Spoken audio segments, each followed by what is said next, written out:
你每天下班后都能看到老婆在家里制造垃圾，有时是靠吸尾巴，又或者是鱼人鳞片。你不知道的是，其实老婆瑶汐是来自魔法王国的女王，每天等你上班后都会穿梭回异世界进行复国大计。上次她从异世界运来8个猫娘小姐姐给你当劳动力，你的猫粮加工厂也正式开工了。白天你去正式上班，工厂就交给老婆管理。谁都没注意到的是，今天搬运工夏木在卸完货后偷偷拿出了手机，一边录一边配音。家人们，今天我给一家猫粮加工厂送货，可你们猜猜我发现了什么？天，这里的女员工全都 cosplay 成了猫娘的样子，她们真的好有爱啊！这样工厂里生产出来的猫粮一定很好吃吧？然后上传到视频平台，点击发送。另外一边，你正在上班，办公室主任林峰正在大发雷霆，跟你们说了多少次，拍广告要有感情，感情知道吗？你们自己看看我刚刷到的视频，一个小小的猫粮加工厂居然能想出这种点子，让员工 cosplay 成猫娘去生产，这得增加多少信任感和话题度呢？看看人家的创意，你们呢？花了那么多预算拍出来的都什么垃圾玩意儿？一挠挠头，这怎么听着有点耳熟啊？拿出手机一搜，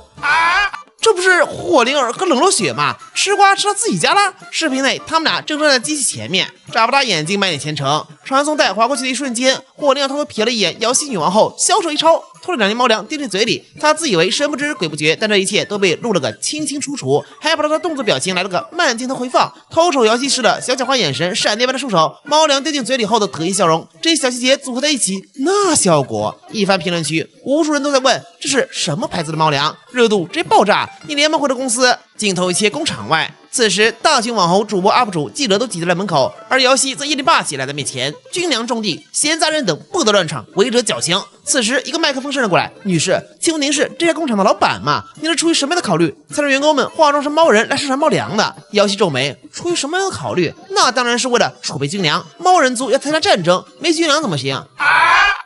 冒昧问一句，这是个什么战争啊？我们刚刚打完与鱼人的战争，接下来还有许多仗要打，具体的战略安排恕我无法说明。记者转过头，面对摄像机，大家都听到了吗？工厂负责人用一种可爱的方式回答了我们的问题。没错，对于各位铲屎官来说，储备猫粮无异于储备军粮。瑶汐面前接连不断的麦克风有点头疼，这会儿旁边人一闪，你到他面前，有什么问题问我，别缠着我老婆问东问西的。你们没看到他很疲倦了吗？于是乎，你们的昊天金盘猫粮夜间爆火，效率激增。你想了想，应该趁热打铁。那我们开启直播吧。瑶汐眨着眼，直播？哎呀，你看了就懂啦。画面转工厂内，这会儿新包装已经出炉了，火灵儿的脸换成了品牌代言，包装角落里是瑶汐的金句：猫人族要参与战争，没有猫粮怎么行？开播前8个小猫娘鞠躬：“女王陛下，国王陛下，晚上好！女王陛下，国王陛下，晚上好！”你刚刚挥手，小姐姐们累不累啊？一点也不累，比以前的工作轻松多了。说到这儿，你有点好奇了，你们来我这之前究竟是做什么工作的呀？和鱼人族打仗，和蜥蜴人打仗，和唐人打仗，捕猎雷霆蜥蜴，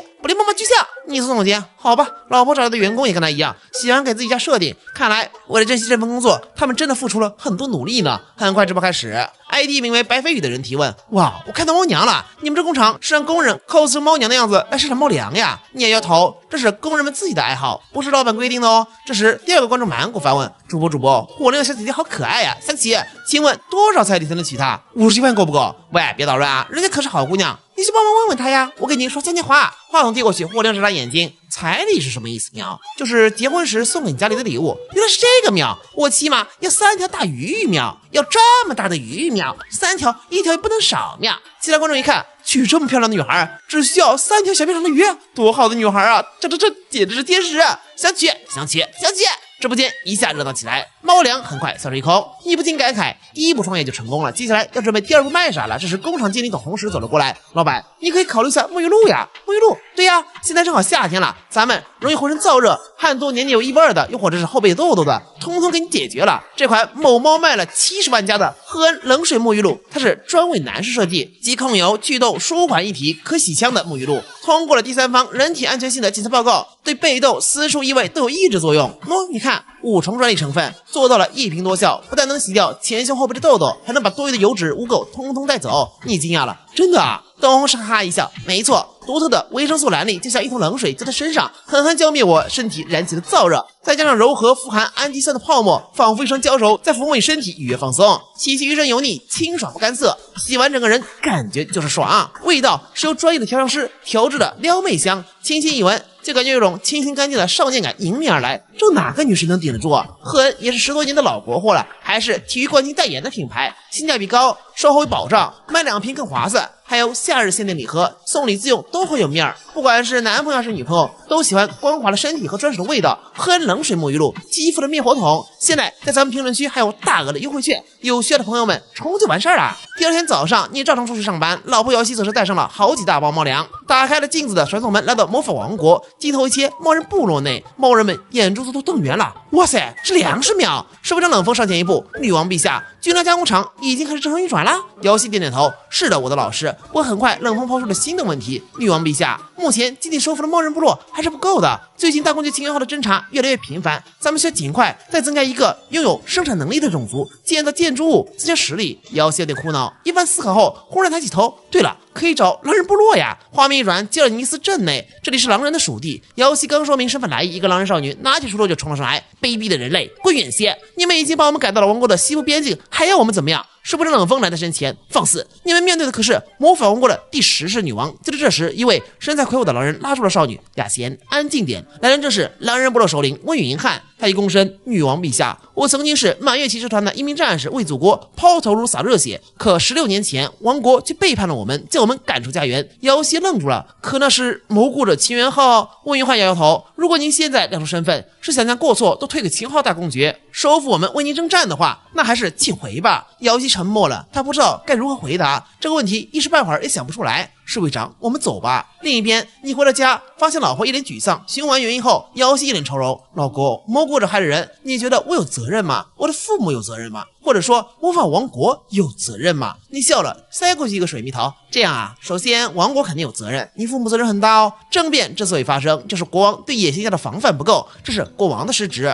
狼人们是受害者，不能将责任全都推给魔国者。瑶西点点头，果然有责任啊。这个好吃好吃。你点点头，既然你想要推翻魔国者成为新的女王，那你就要对所有一切负责，包括魔法王国过往的一切，而不是轻飘飘说一句跟我一起反抗吧。那我该怎么做？简单，一个国王对自己人民负责的最佳方式就是让他们过上富裕生活。除此之外，什么报酬、奉献精神、提高地位都是空话，毫无诚意。他们小镇应该很贫穷吧？瑶西点头，拿出用手机拍摄的照片，低矮的破房子，简陋的农具，生长糟糕的小麦。我靠，果然好破！看建筑风格，应该是东欧或者中东小国家的边缘小镇吧？早听说过当地人生活也很原始，原来网上没骗自己。瑶西有点犯难，老公，你觉得这镇子要怎么办呢？你想想，既然是农业小镇，那就从农业入手。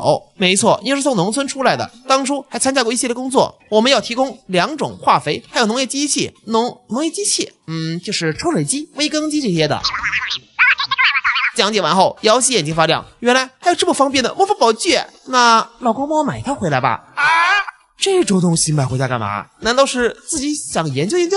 算了，那就买吧。几天后，瑶西带着抽水机和化肥来到魔法王国，侍卫长先对化肥施展了侦测术，这里面的元素却如此丰富，然后又是抽水机。陛下，这台由金属制造的机器实在太神奇。不过为了维持两界平衡的话，不太好找对应的等值物呀。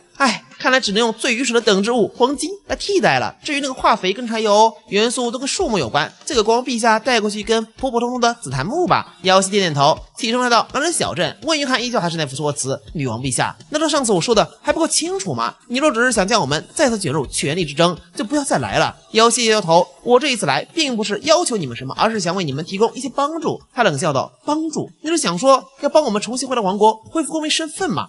我们不需要这种假惺惺的所谓帮助。可瑶西就挥挥手，把抽水机拿上来。冷风一头把管子插进河里，一头放到麦田，轰隆隆开始运作后，很快河水灌溉了整片麦田。狼人们的表情是这样的，知道你们也都想说什么，那就带我们一起走一个吧。这世上居然能有如此神器！温云汉深吸口气，陛下，我们可不会因为一点小小会就再次踏上战场。瑶西却摇头，第一次我是有这样的想法，而现在我只想帮助你们过上富足的生活，弥补以前王室犯下的过错，仅此而已。接受赠与吧，这是你们应得的。等我下次来，还会给你们一些帮助耕种用的农机。等他走后，温雅贤道，父亲，他好像真的是来帮我们的。温云汉身体颤抖，从他身上我好像看到了女王9世的影子。那位爱民如子的仁慈陛下，温雅贤偷偷跟着看看女王陛下现在过得如何吧。而当温雅贤偷偷跟过去后，发现女王竟然被迫落脚在猫人村，而且空中还经常有大公爵的侦察战鹰搜捕。温云汉收到汇报后，眼中闪过寒光，秦元昊大公爵，你还是一如既往的卑鄙啊！一段时间后，农田里的小麦长势喜人，整个狼人小镇都充满欢声笑语。温云汉一脸感慨，多亏了女王陛下，今年总算不会再有居民饿死了。就在这时，一支侦察战营从天而降，竟然口吐人言：爹，基尔尼斯一族看来过得还不错嘛。温约翰拿起长剑，你是谁？爹，我是吉元号贤王麾下的大魔法师绿阳光，现在有一个让你们基尔尼斯人走出西部森林的机会。最近有个假货冒充已故的公主殿下，到处招摇撞骗，只要你们把他的头颅砍下来，贤王吉元号就会原谅你们的所有过错。温约翰思考片刻后回答道：明白了，我接受这个交易。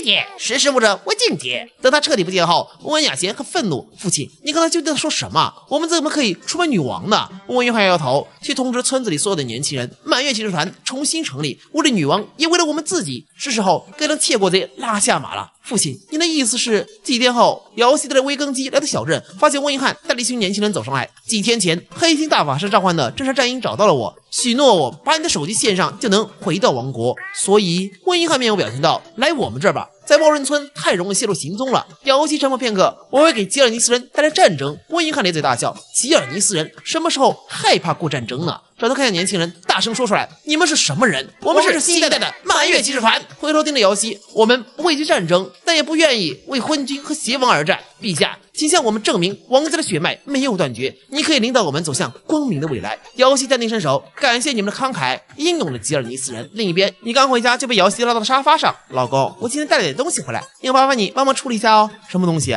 他伸出手，噔噔，你看。你吓一跳，我靠，这么大一条金砖！我老婆不会家里还有座矿吧？老婆，这金砖是家里给你的？姚希点点头，现在是老公你的呢。对了，厂房后面还有一样东西呢，不过丢在那里就好了。还有，你好奇走出后门，脚下一绊，扑通摔了个结实。打开手电筒一看，木头。老婆怎么带了棵树回来？等等，这么股香味，这树有点像是紫檀木啊。